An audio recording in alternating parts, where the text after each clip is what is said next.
मैं आपके लिए लेकर आया हूँ एक ऐसा सेशन जिसमें जो है नीट 2027 जो कि सीबीटी मोड में होगा या फिर पेन पेपर मोड में होगा।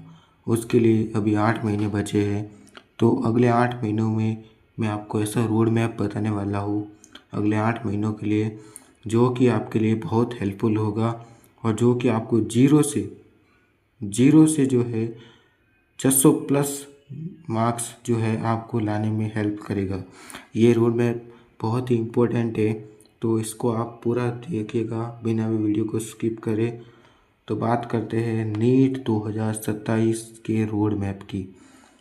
तो रोड मैप की बात करते हैं तो उसमें सबसे पहले जो आपको स्ट्रेटजी फॉलो करनी है वो है कंसिस्टेंसी। कंसिस्टेंसी से आपको पढ़ना है और कैसे पढ़ना है उसके लिए मैं आपको बताने जा रहा हूँ रोड मैप।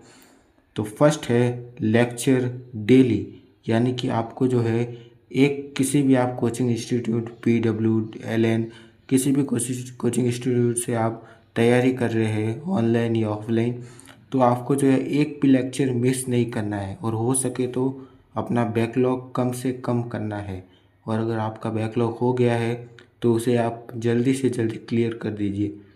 ठीक है, बात करें डेली लेक्चर की तो ये हो जाता है अपने पास कंप्लीट।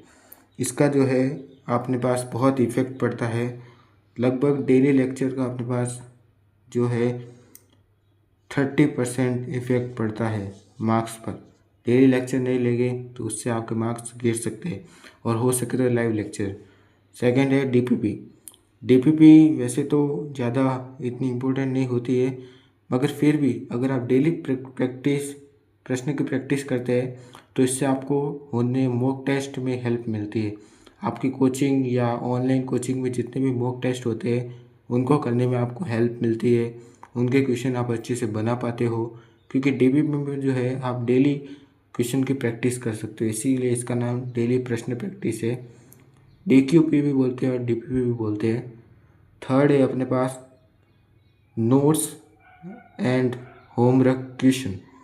बात करें नोट्स एंड होमवर्क क्वेश्चन ये क्या है, तो आपने देखा ही होगा कि आप किसी भी कोचिंग इंस्टीट्यूट में पढ़ते हैं तो उसमें जो है आपको कुछ ना कुछ नोट्स करवाए जाते हैं। ठीक है, और साथ में आपको कुछ क्वेश्चन भी करवाए जाते हैं क्लास में, प्रैक्टिस के रूप में आपको कुछ क्वेश्चन कराए जाते हैं।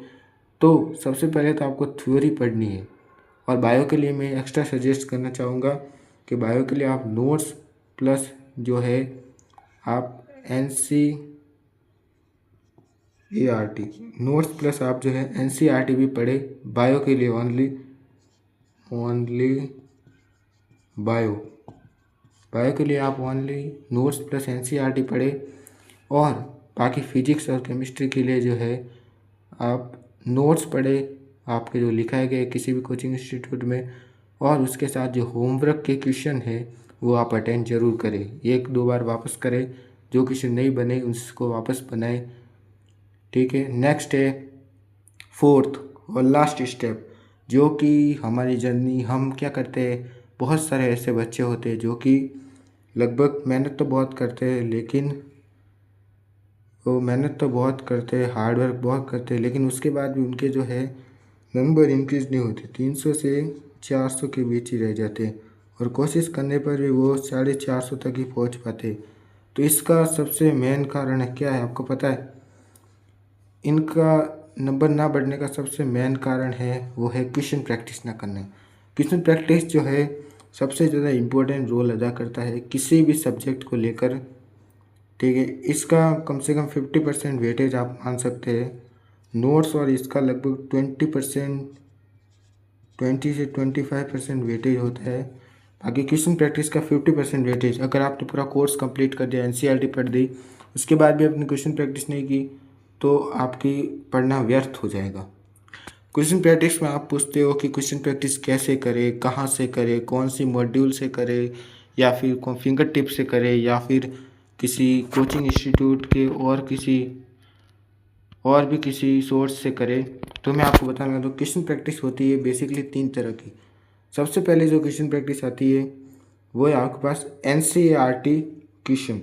NCERT क्वेश्चन आती है अपने पास सबसे पहले, ये तो आपको करना ही है।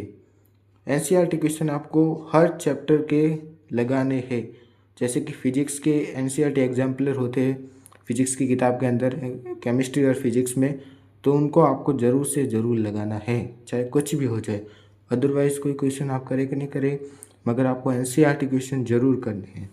सेकंड है मॉड्यूल क्वेश्चन। अगर आप किसी कोचिंग इंस्टीट्यूट में पढ़ते हैं या फिर अगर आप ऑनलाइन पढ़ते हैं तो आपके पास मॉड्यूल तो होगा ही, और अगर आपके पास मॉड्यूल ना हो तो उसे आप ऑनलाइन डाउनलोड करके या फिर ऑनलाइन मंगा कर जो है वहाँ से क्वेश्चन प्रैक्टिस आप कर सकते हैं।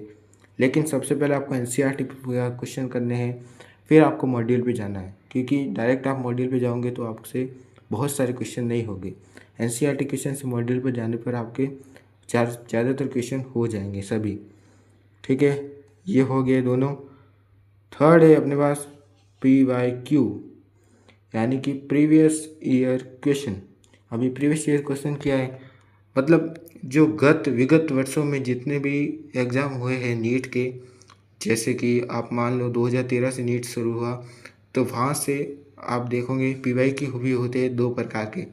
ठीक है, फर्स्ट तो बात करते हैं जो कि आपको करने ही है, क्योंकि हर बार ऐसा देखा गया है, इस बार भी नीट 2026 में भी ऐसा देखा गया है कि लगभग जो है 70% से 80% क्वेश्चन जो है वो PYQ से आए थे।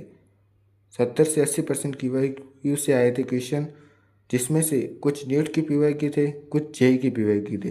दोनों को मिलाकर जो है 70 से 80% पेपर जो है PYQ का आया था। और नीट के PYQ की बात करूँ तो वो आपको 2013 जब से जो है नीट का गठन हुआ था, नीट की शुरुआत हुई थी, तब से 2013 से कर सकते हैं आप। अगर आपके पास बहुत टाइम है तो आप इससे पहले के भी कर सकते हैं, 38 ईयर्स तक के, नहीं तो आप 14 ईयर के भी कर सकते हैं, ये आपके चलेंगे। सेकंड है जेईई मेंस। बात करें जेईई एडवांस, तो जेईई एडवांस आपको नहीं करना है, आपको जेईई मेंस तक के क्वेश्चन करते हैं। एडवांस के क्वेश्चन लगभग नहीं आते हैं एग्ज़ाम में। आपको 2020 से 2026 तक के जितने भी जेईई मेंस के क्वेश्चन हैं उनको आपको एक बार लगा देना है, ताकि आपकी अच्छे से प्रैक्टिस हो जाए। और बुक में आपको कुछ सजेस्ट करूँगा कि जैसे कि आप बोलते हैं फिजिक्स के लिए SC वर्मा, तो फिजिक्स के लिए जो है SC वर्मा जो थोड़ी हो जाएगी किताब, मैं आपको सजेस्ट करूँगा। एक तो आप किसी भी कोचिंग इंस्टीट्यूट के मॉड्यूल ले सकते हैं।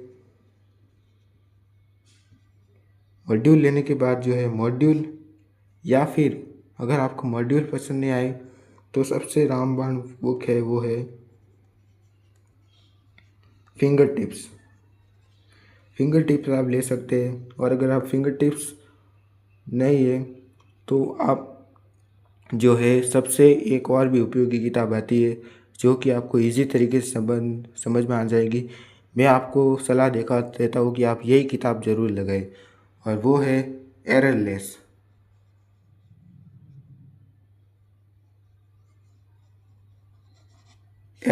ये फिजिक्स बायोलॉजी केमिस्ट्री तीनों में आती है। ये आप ज़रूर से रिकमेंड करता हूँ मैं आपको, ये आप ज़रूर लें। और मेरा अभी नया चैनल है, तो मेरे चैनल को like, follow, share and subscribe ज़रूर कर दीजिएगा। Bye bye guys, love you.